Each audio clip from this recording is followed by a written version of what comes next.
Welcome to the Expert's Journey podcast, where we're all about creating your path to impact. Join your hosts, Dixie Mary Carlton from Indie Experts Publishing and Mr. Web Marketing Brad Houck, as we look at how you can grow your business and influence by leveraging your knowledge for profit. Welcome back to the Expert's Journey podcast, the show that helps speakers, authors, and experts turn their knowledge into income and impact. In this episode, we're going to be looking at something we call profitable pathways, how to focus your business into a smart funnel that guides people across platforms towards working with you or buying from you. If your audience is scattered or your content feels like it's going nowhere, this episode may help you map a clear path from attention to action. So let's talk strategy and let's talk about things that actually lead to sales. Good morning, Dixie. Good morning, Brad. So, Brad, you're talking about one of my favorite things that gets me hung up on all the time, and I know it's a common problem for everybody. How do you make sense of funnels and attracting the right people into the funnel to make things happen so that you actually get results coming through the funnel? Tell me about what you've been doing with your funneling lately. Okay, so I've been doing a lot of work on my funnels. The main reason being I realized I had different audiences on different platforms. And I didn't want to be reinventing the wheel for everybody. I really wanted to be able to tie them all together. So I had to look at what is it that all these audiences have got in common, and what is it that I really help people do? And what I realized was that all my audiences were entrepreneurs. They're the people I mainly talk to. So speakers, authors, experts, and people starting businesses online, that group of people. And once I started to realize that's specifically who I talk to, I was then able to look at my funnel and go, okay, how do I talk to these people? How do I produce content in such a way that actually appeals to them? And that's actually going to work for me online.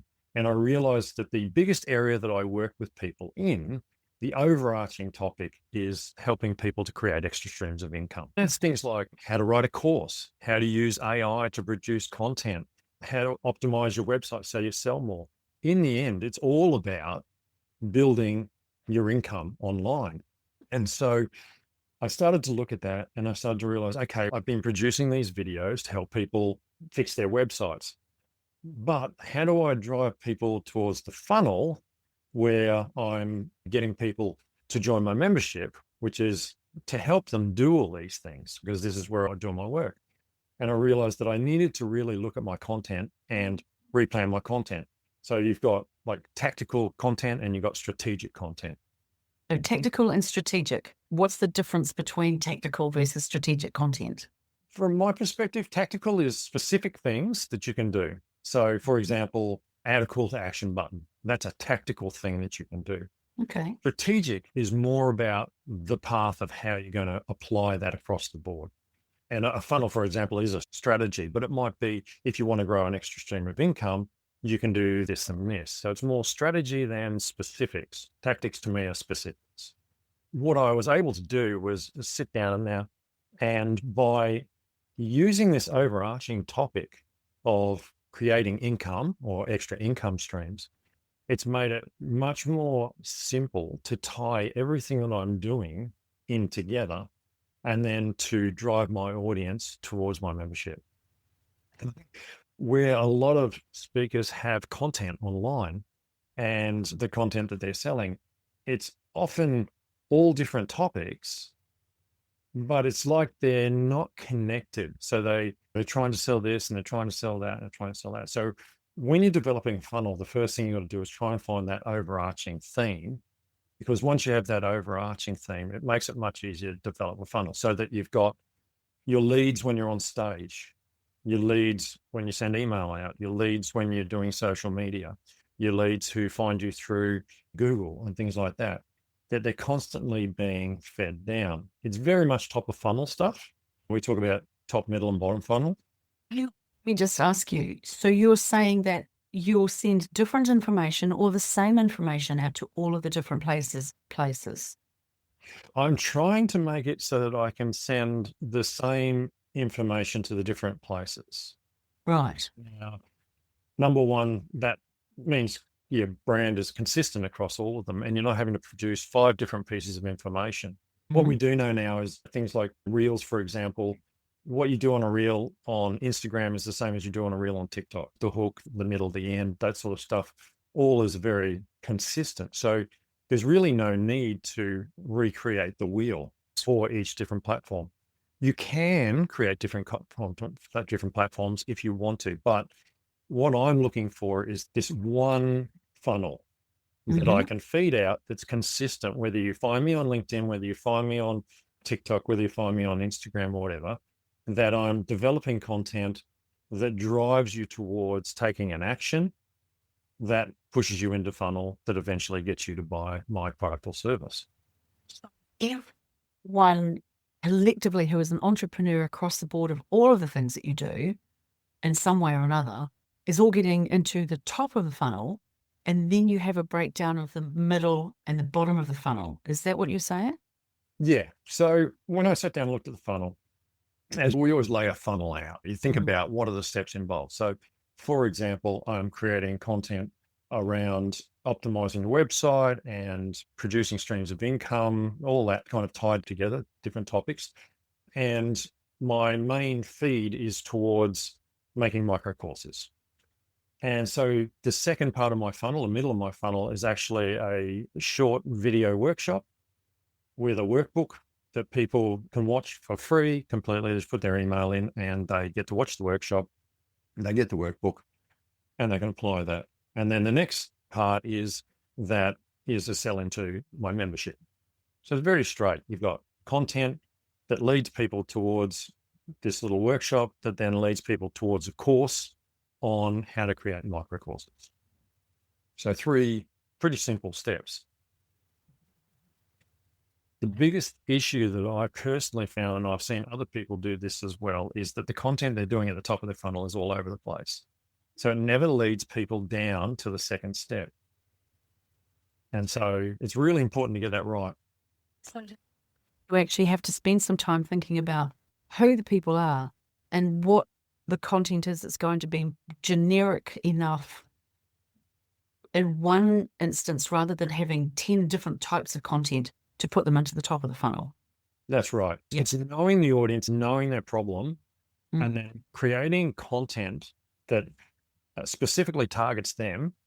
And this is key. You're looking for certain people, not looking for everybody. So you're targeting those people, your audience, your avatar, whatever you want to call it. You're giving them content that raises their interest, that teaches them something, and then draws them down into the funnel, where you might say do 2 or 3 tactics, and then you'll do one strategy one that draws them into the funnel, whereby you go into that second level, which is that free workshop. And it's really hard to force yourself to do this because it's natural to try and talk to everybody. And that's the mistake that we make as marketers all the time. It's fine to get up on a stage and speak to a large audience that's mixed. It's entirely different when you're trying to market online, because you're trying to only get the people who are really keen on your content.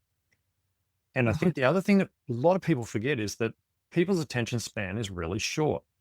You're not going to create content for a year and then get them to buy.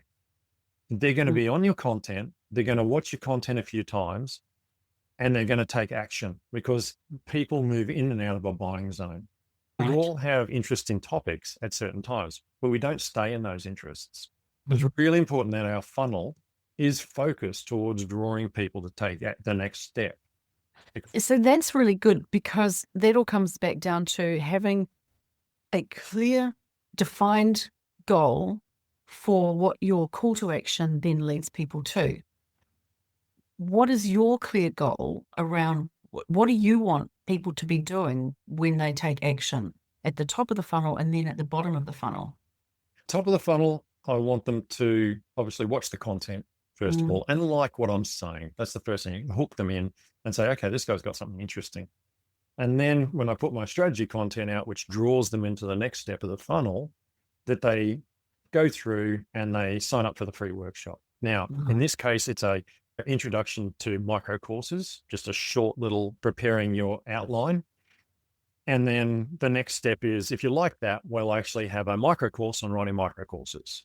So it's not a huge step up. It's a $57 sort of price range. It's nothing huge, but it takes people through, and at each step, it expands on their connection with me.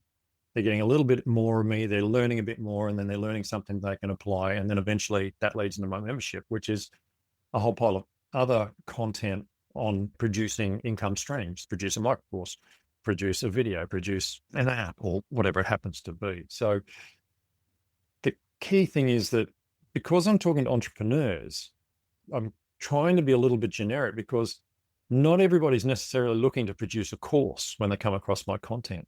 What I'm trying to say to them is, okay, you might not be looking to produce a course, but a course would be a really good way to make more money as an entrepreneur. Now, whether you're a speaker or whether you're just someone starting out online who's looking to make money, the idea is to catch their attention there at that top of funnel and to go, hey, here's a way that everybody has an expertise area. Anybody can produce a micro course. This is a way you can make money. Now, that will appeal to a wide kind of variation of people, and it's to drive people down. Now, most people, when they're starting out online and they want to create a business online, are looking for different opportunities to make money. They want to make different streams. So the first step is obviously the micro courses, but then when you join my membership, you discover actually there's a whole pile of ways that I can make money, or I can add to my existing business as a speaker or author by creating these other products as well. And here's some of the tools, and here's how I use AI and all that sort of stuff. Oh, what about creating micro courses? Does that lead everyone to your funnel, to the top of the funnel? It doesn't directly in this case. It actually leads straight to the course, because the book itself is like a top of funnel, but it's not social media top of funnel. Okay. For the people who don't know about the book, for example, who come across the content and then go to the workshop online and then get into the course, I'm actually going to include a copy of the book in that course so they can actually get the book as part of the course. So I'm using it as a backup tool as well. So if people want to find out more about how to do what you're talking about doing and create their own funnel, is that part of what you do, is help them to strategize all of that? Yes. Yeah. I certainly can help people with that. And that's part of why I've built this membership, is to put some of that sort of stuff in there as well. Aside from the fact that I actually work with people directly to do that sort of thing. I think so often we're creating content and it's going all over the place, but there's no stream of content driving people down into taking an action. We're putting it out there. We're hoping that it sets us up as an expert, but we're not targeting people specifically. And yet when we get on stage as a speaker, you are specifically targeting people, the way you talk, the way you deliver the content, you do all that. But what we put out into our normal daily stuff can be all over the place. And that's why this topic, I'm quite passionate about it, because, and honestly, it does take quite a bit of work to get it right, because you've got to take some time to think about what you're doing and then put a plan in place for when you're creating your content so that you do that on an ongoing basis. So can you summarize what you now established about creating an effective funnel into 6 easy steps? Yeah. So the first step was to understand who my audience is. That's the first step. And really understand that I'm looking to talk to people who want to create income online. Now, some of those people are speakers, some of those people are newbies online. There's a range, but they are looking to create income by being online. Second step is to look at the product you're selling. So you actually got to go backwards. You go to the end of the funnel first. What am I selling? So my membership is my ultimate thing, but I need something that leads there. So the course, the little micro course, is actually the next step. I'm taking people who don't know me. I can't just go straight to try and sell them a course. I need something in the middle that warms them up, that shows them a little bit about what I know, shows them how very quickly they can create the introduction of what their course is going to be about and what they might cover. So that's the free workshop in the center. And then we look at, okay, how do we get people to that? Well, we need to produce social media content. And how we deliver that is we do some tactical stuff, then we do a strategy with call to action. And then we record those. So you sit there and you write your scripts, making sure you use a hook at the start of the little reel, etc., and then edit them up, and then you post them to your social media on an ongoing basis. and that you continue to follow the pattern. So you've got that continuous flow of information going out there, so that if someone comes in today, they get a bit of tactics and then they get a strategy, and that drives them towards the workshop and so on and so forth. It's not something that's a one-time thing. It must be an ongoing thing. Now, and of course, you can take one video and turn it into an ad if you want to. You can also use advertising. Okay, great. So it sounds like you have resolved a lot of the frustrational and confusing aspects of creating an effective funnel. What's next for you after that? More building of the course, the online program, or building more funnels, which is the better option? So if you've got everything built, then obviously creating more funnels that talk to specific audiences is sensible. But you need to look at creating, say, new profiles on social media for the new audience, because one of the really key things that a lot of people don't realize is that when you create a profile and you start pushing out content on social media, that profile is talking to one audience. If you try and spread it out, you don't get picked up by the algorithm. So watch time is so super important that if people aren't watching the videos right through, it means that you're not talking to the right audience, which means you're not getting that connection. And so therefore you won't be seen by anybody. Create a new profile, talk to that specific audience, drive them into the funnel. So you can basically create new audiences at the top and drive them into the same funnel if you want to, or you can create multiple funnels. There's a few ways you can look at it, but I think the main thing is that you really need to look at, how can I get this working? And then when you find it's working, if you find one video, like you go back through your results, is working really well, you can then say, okay, let's try turning that one into an ad. Maybe we can boost that video across the platforms and just drive consistent traffic. Because once you get a funnel right and you find something that drives people down the first step of the funnel, you can use advertising to buy traffic targeting those people. And then you've got a business structure. Yes, I love that. Congratulations on working through all of that and coming up with your step formula on how to make that work for everyone else. I look forward to seeing that evolve. Yeah, I know it's a little confusing, but I think the key thing is just remember that if you're putting content all over the place, you're just not hitting your audience properly. You've got to find your audience. It's super, super important. Which comes down to the whole concept of, we need to be niched, we need to be focused, we need to know who our audience is, and use multiple platforms to achieve what we're wanting to achieve as experts who speak and write and deliver great content. Yeah, love it. Absolutely. Well done. Okay, I think that brings us to the end. So thanks again for joining us, the Expert's Journey podcast. If this helped you rethink your content strategy or finally map out a bit of a profitable funnel, don't forget to subscribe, share the episode, and leave a quick review, because it really makes a difference to how many people we can reach. And if you want to go further, check out our latest books on Amazon: Dixie's Start with the Draft, How to Easily Plan and Write a Non-Fiction Book, and my book, Microcourse Profits, Build a 7-Figure Income with Bite-Sized Courses. They're packed with tools to help you grow faster and lead with confidence. So catch you in the next episode.